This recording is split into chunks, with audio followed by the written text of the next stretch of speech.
Halo saudara-saudara, jumpa lagi dengan komentator gadungan di sini. Dengan komentator yang gadungan. Seperti biasa, kalau kita sudah berjumpa, pasti ada sesuatu yang akan kita perbincangkan. Tidak jauh dari seputaran sepak bola, seputaran olahraga.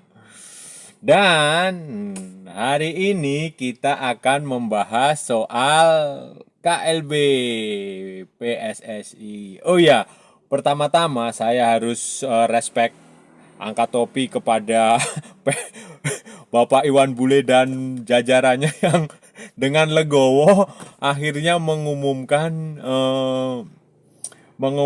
bersedia menggelar kongres luar biasa, kongres yang dipercepat. Jadi kongres luar biasa untuk pemilihan pengurus baru. Ini sejarah saudara-saudara. Sejarah.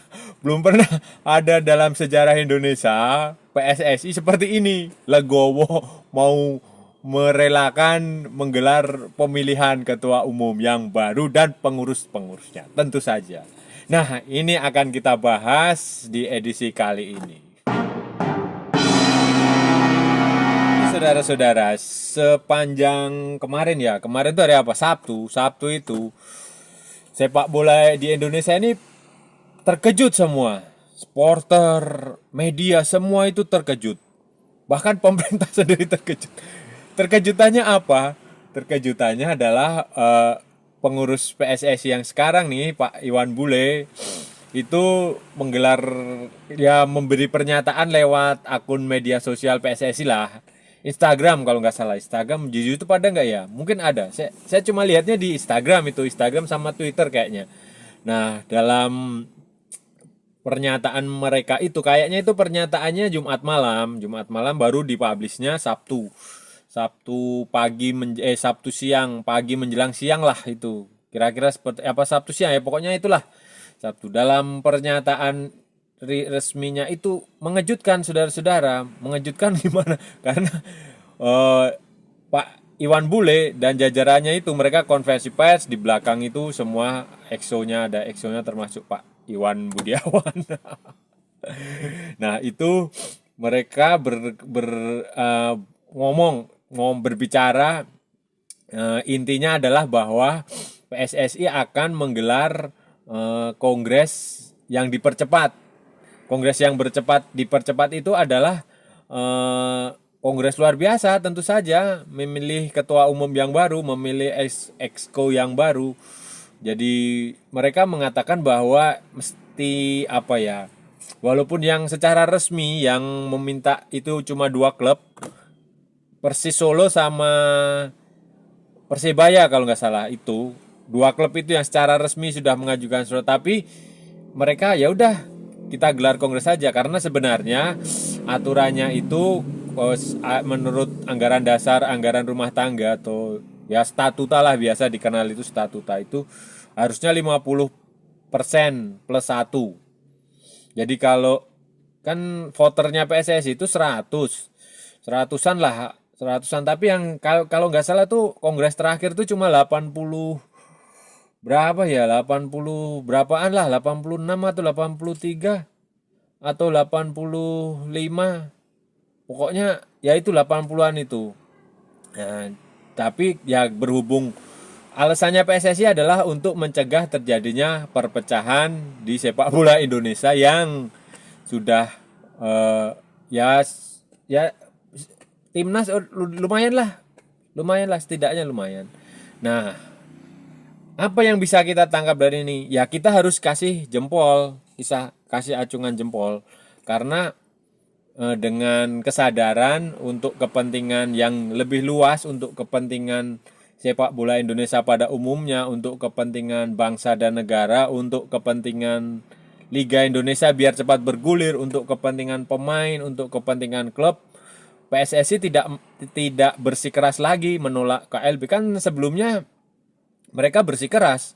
KLB itu hanya diusulkan oleh anggota gitu. Mereka nggak mau mundur gitu. Terus walaupun sudah ada rekomendasi dari TGIPF, ya TGIPF juga sebenarnya nggak ada apa ya, yaitu urusan internal PSSI. Benar, memang harus dari dalam, dari anggota sendiri yang minta. Nah, lalu bagaimana saudara-saudara kita harus meresponnya? Kalau saya merespon itu pertama ya seperti yang saya bilang di awal tadi, kita harus salut. Salut. Kita harus optimis. Kita harus berpikiran positif bahwa ya mereka menggelar KLB ya demi kepentingan bangsa dan negara. Dan ini sejarah karena sepanjang PSSI berdiri itu yang saya tahu nih ya, sejak saya jadi wartawan ngikutin olahraga di Indonesia ini udah hampir 15 tahun lah, 15 tahun lebih. Baru kali ini ada pengurus yang dengan sukarela, pengurus, ketua umum, exco dan lain-lain yang dengan sukarela ingin menggelar KLB untuk mengganti dirinya sendiri. Nah, sebelumnya kalau sudah ingat, kalau sudah ingat zaman Nurdin Halid tuh udah demo berjilid-jilid, datang ke Senayan, demo sampai berdarah-darah demonya sampai seluruh dunia tahu. Kawan saya di Uganda aja sampai tanya, itu ada apa itu Indonesia demo gara-gara sepak bola itu.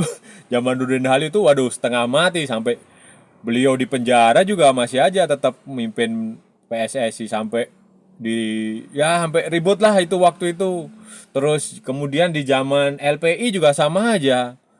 Transisi dari Nurdin Halid ke LPI itu ribut-ribut kan, sampai ada pengerahan intel segala, ada campur tangan apa ya, oknum tentara, oknum polisi, macam-macam lah itu. Waduh, udah sampai rebutan, sampai ya udah kayak mungkin kalau AK-47 dijual bebas di Indonesia itu mungkin mereka akan tembak-tembakan di ruang rapat itu. Nah, terus di zaman Johar Arifin, setelah Johar Arifin juga waktu mau diganti kan sama aja.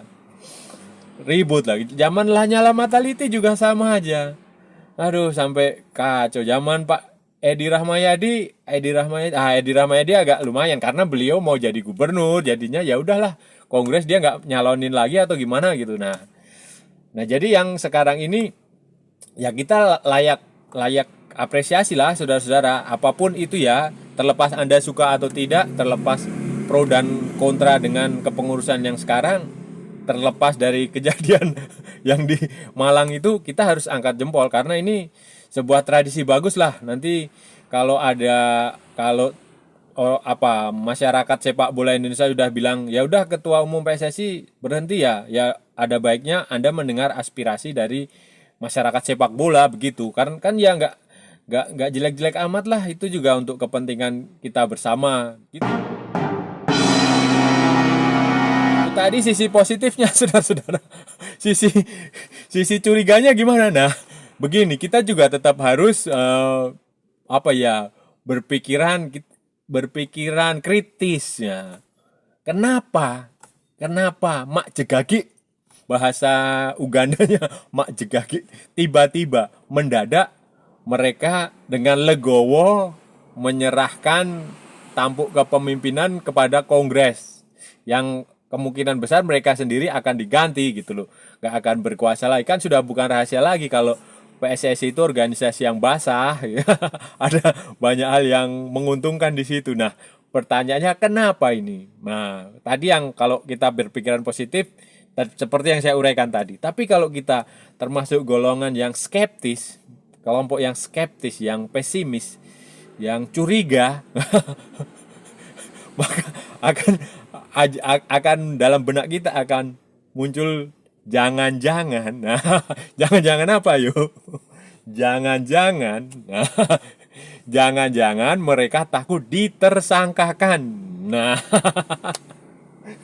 kalau kita pikiran anti mainstream ya. Karena begini saudara-saudara, mereka kan Iwan Bule sama Iwan Budianto kan sedang diperiksa di Polda Jatim terkait tanggung jawab kerusuhan Kanjuruhan. Itu. Kemungkinan untuk menjadi tersangka itu besar. Karena ini adalah kasus yang insiden tragedi musibah yang disorot ke seluruh dunia. Yang Presiden Jokowi langsung turun tangan. Menko Polhukam langsung mengetuai tim yang dibentuk presiden. Jadi ini sebuah isu besar lah, dan kemungkinan jadi tersangka itu besar gitu, bapak berdua ini, bapak dari PSSI ini.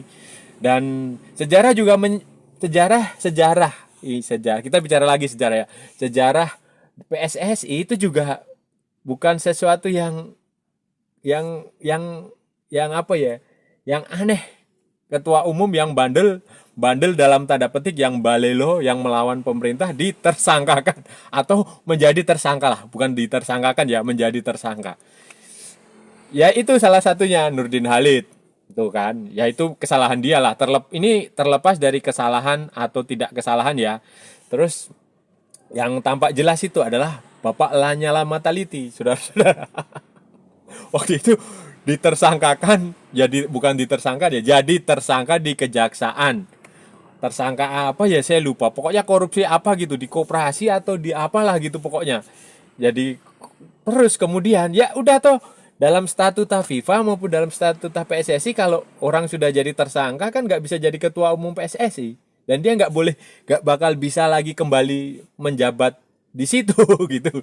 Bapak Nurdin Halid sudah nggak bisa. Nah, Pak Nyala Mataliti itu kemudian kan, kalau nggak salah nih ya, coba nanti mungkin teman-teman bisa cek lagi di googling, Google Google ya, googling di Yahoo. Yahoo di googling, gitulah.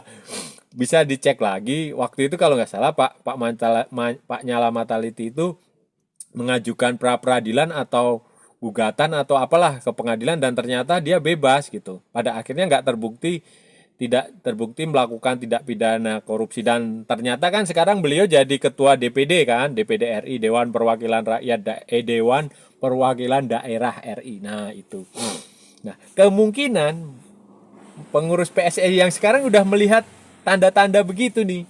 Nah daripada saya jadi tersangka, daripada saya masuk penjara, ya udahlah, saya mundur aja, saya gelar kongres nanti setelah saya serahkan mandat saya ke kongres, biarkan kongres yang memilih siapa ketua. Nah saya udah, kalau sudah begitu kan dia bisa aman di rumah, nimang cucu lah, apalah, bikin hobi, bikin aktivitas lain gitulah, masih bisa ngurus klub lah kalau dia tidak jadi tersangka. Tapi kalau dia jadi tersangka ya sudah, karirnya dia tamat.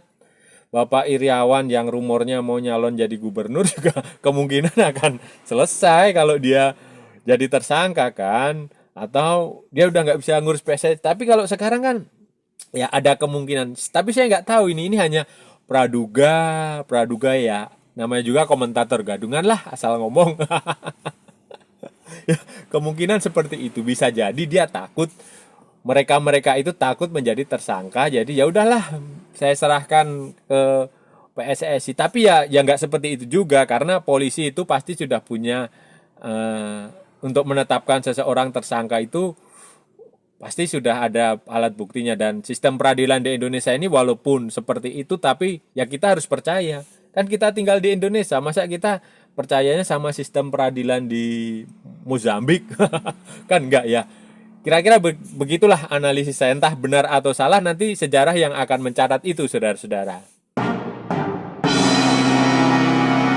Terus kongresnya kapan, saudara-saudara? Nah, kongresnya sesuai regulasi nanti kan PSSI akan bersurat dulu ke FIFA. Dia akan memberitahu FIFA bahwa di Indonesia akan terjadi extraordinary congress.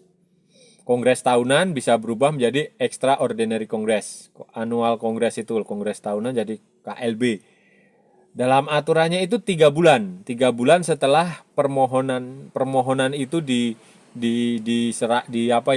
setelah permintaan kongres diajukan itu disetujui, itu 3 bulan maksimal ya. 3 bulan, kalau ini bulan Oktober akhir ya berarti November, Desember, Januari, setidaknya Januari lah.